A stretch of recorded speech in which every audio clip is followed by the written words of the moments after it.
Hey everybody, it's Dr. J. Just wanted to come on here and walk you through our next module, module number 5. So here we go. Let's take a look and see what we have here. So we start off our module with the Harlem Renaissance. And the Harlem Renaissance is this period of time that most of you might be familiar with, but what you may not be familiar with is that the Harlem Renaissance also was a time where a lot of African American people were wrestling with the idea of what it meant to be Black, what it meant to be African American, what it meant to be American as African people, right?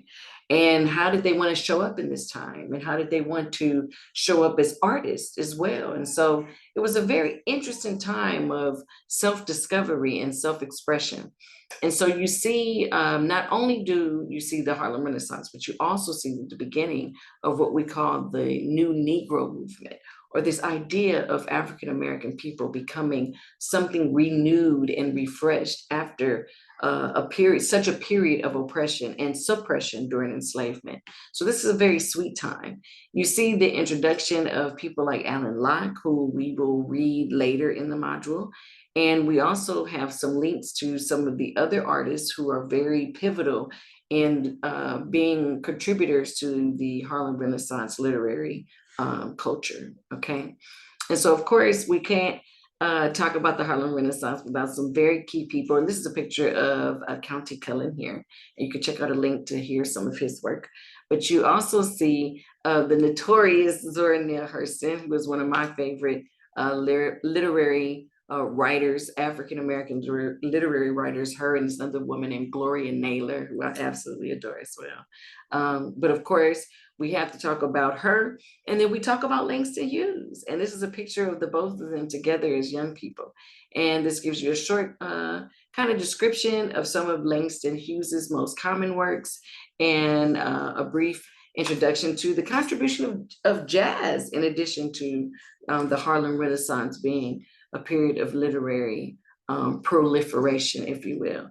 And so we talk about Alaine Locke. And so we have a 9-page article here from Alaine Locke's book, The New Negro.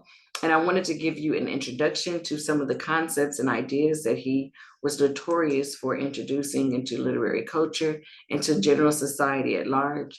And of course, for those of you who are fascinated with the work of Langston Hughes like I am, he speaks to this moment of not necessarily knowing how to wrestle with being a African person and being a person that represents the culture and the identity and the race, if you will, and this idea of being an artist as well, and some of the contradictory ideas that many African American writers wrestled with. And so you can read this, which is a 4-page document again, which is not too much at all, but this gives you an idea of some of the very strong opinions that Langston Hughes really does have. And then finally, we have this, not finally, but more specifically to Langston Hughes, and finally in the vein of talking of Langston Hughes, we have his poetry. We have the Cat and the Saxophone at 2 a.m., which I think is a really cool, kind of hip, kind of stylish, very contemporary-ish, very jazz-ish, very jazz-ish, very suave, you know what I'm saying, poem. So I'll put that one in there. And then one that I thought would be very interesting to read in 2024, Let America Be America Again, because of some of the narratives that we've seen about ideas of what America is now. And so those are 2 very powerful poems by Langston Hughes. And then for this module, we focus on the literary terms of metaphor and symbolism, and we look at that through the work of Zora Neale Hurston. And she's excellent at capturing both of these elements, and we explore how she does so through this page. And so we describe what is metaphor, and we describe what is symbolism, and we look at how she was able to use this in one of her most common work, Their Eyes Were Watching God. And for those of you who are interested, I put this picture here because I wanted you to see that it also has been made into a movie starring Halle Berry. So if you're interested in watching the movie version, which is very different than the book, then you could go ahead and do that as well. So that's my shameless little plug to let you guys know that there's a movie that exists with that book, from that book, because it's that popular. And of course, because this book is this popular, we have to read it.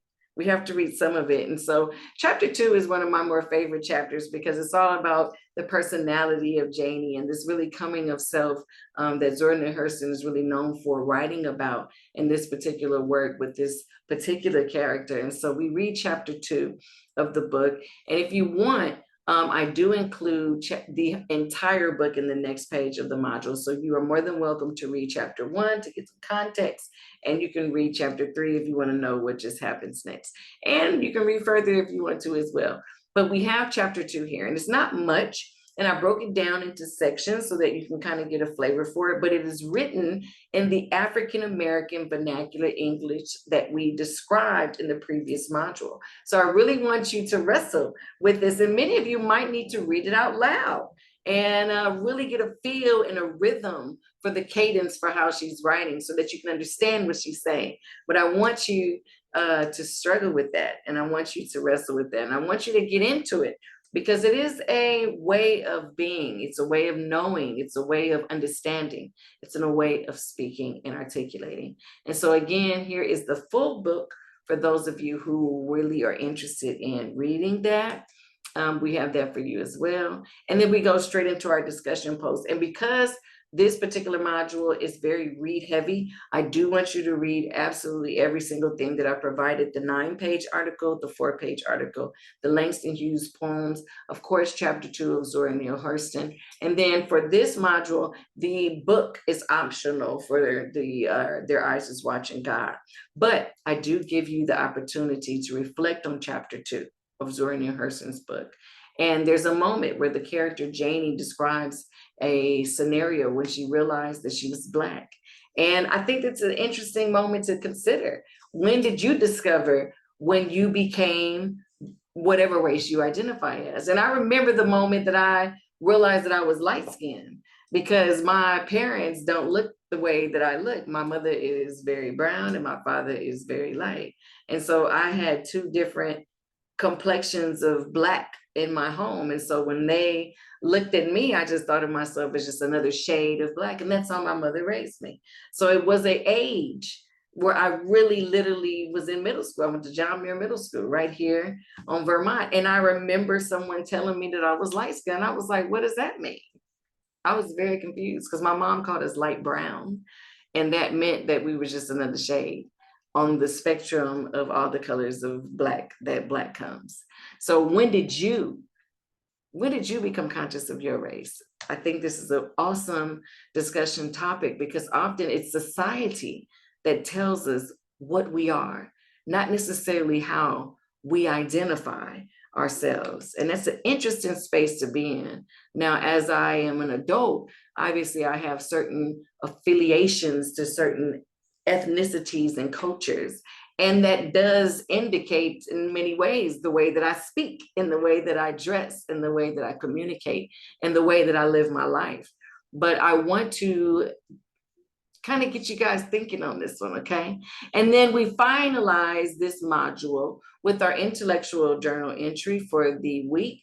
And this particular journal entry is focused on the Langston Hughes poem, The Cat with the Saxophone at 2 a.m. And of course, we read Zora Neale Hurston's chapter 2, and we kind of deal with that English, the African-American vernacular English in that poem, in that work. But we also deal with it with Langston Hughes's poem as well.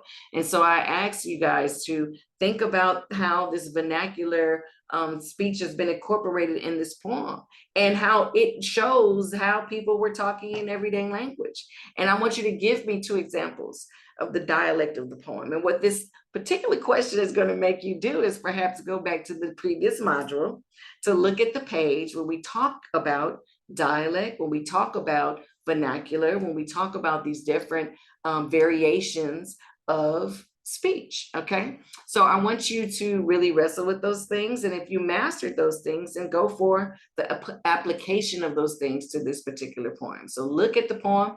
And if you want, you can always hear the poem being read to you, because I know that you guys love being able to hear the poems come alive with the voices of folks that really get into the cadence and the flavor of the words and the lyrics. So check this out if you want to. Here goes a video of someone reading the poem. And then just to make sure that everybody's on the same page, please note that we do have a rubric for the journal, and we do have some very specific criteria that we are going to be using. And so we want to make sure that you have all pieces of the question, that you stay on topic the whole time, that you make connections, that all of your words are legible, and that your responses are creative and accurate.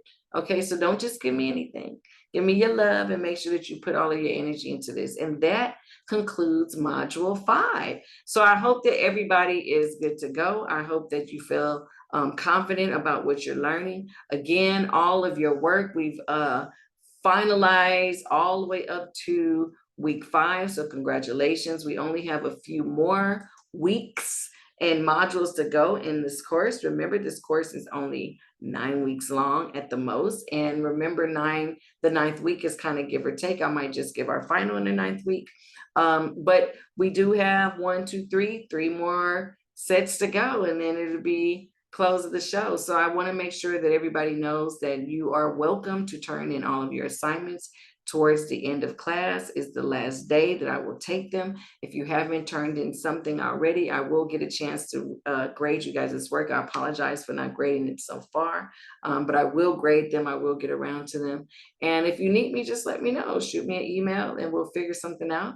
And I'm going to ahead and stop sharing the Canvas. And I appreciate you guys. Okay. Make sure that if you are giving me work, that you are emailing it to me on Canvas email. I'm noticing that if you send things to me on my district email, that things are going to my spam and I'm not getting my students' work. So please do not send me anything on my LACCD email account. Send it to me on Outlook. And again, if you need me, you know how to find me. All right, everybody. Love you. Bye. Take good care always.